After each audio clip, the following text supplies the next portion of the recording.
Fin Gomez and Lisa Kashinsky join us now. Fin is CBS News' political director. Lisa is a politics reporter for Politico, focusing on 2024 and, we're happy to say, the state of New Hampshire.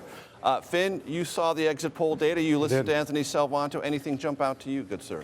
I think it's really interesting that especially the percentage of those who identified as MAGA voters was, I think, a third of what we were seeing in those exit polls. If you compare that to Iowa, which is a much larger percentage of that demographic, about half of that demographic, I think that is interesting, especially and because of that big turnout for Donald Trump in New Hampshire. So I think that is something to watch. Lisa, you've been here in New Hampshire. This is your focus. Describe for us how the campaign strikes you as interesting, contrasting what you've seen in the last week or two that sort of jumps out to you. What's interesting is kind of the approach here where now that it is this two-person race, there is this clear divide between trying to get out these core Republicans, but Nikki Haley needing to turn out huge numbers of independents, these non-MAGA types, really just kind of the opposite of what you saw in Iowa in a way, where independents with this electorate play such a huge role here, and that's really been her focus in these closing days.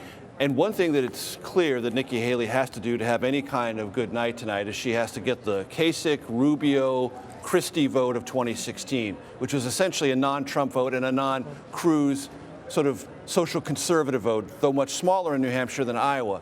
Is that possible, and is that the way you see it? Well, we've seen long lines at polls so far. It's all about turnout for her, and I hate to bring it back to that line, but that's really what it is. The more people she can drive out to the polls, and the more of those independents specifically, that is how she can do this. That is how she can capture this vote. And if she can't get that high turnout, it's not going to work.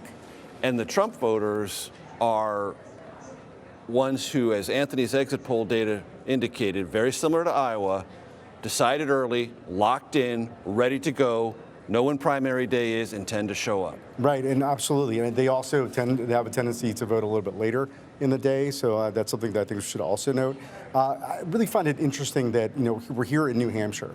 We're in a state that borders the northern border, yet immigration is a top issue for these voters. We're seeing that just right up there with the economy, and we're about 1,500 plus miles away from the southern border. Really interesting to see that. And Lisa, tell to us about that, how it's discussed here in New Hampshire, as far away from the southern border as you possibly could be geographically. I know Maine would be farther, but it's still pretty far.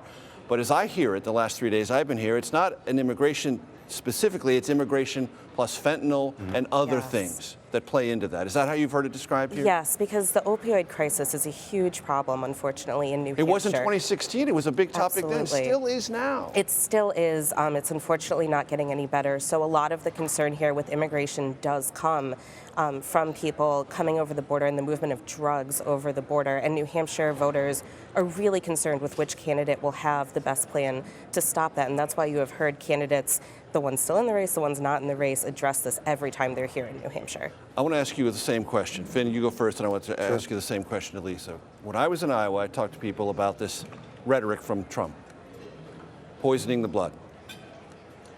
And I said, is there anything about that that unnerves you, that rattles you, that scares you about the historical comparisons? And they said to a person, well, that's not how I hear it. When I hear poison the blood, I hear fentanyl. I'm worried about drugs. I think about it literally, not historically. Is that something you've come across? I've come across that here. Here, a very similar sort of reaction to that.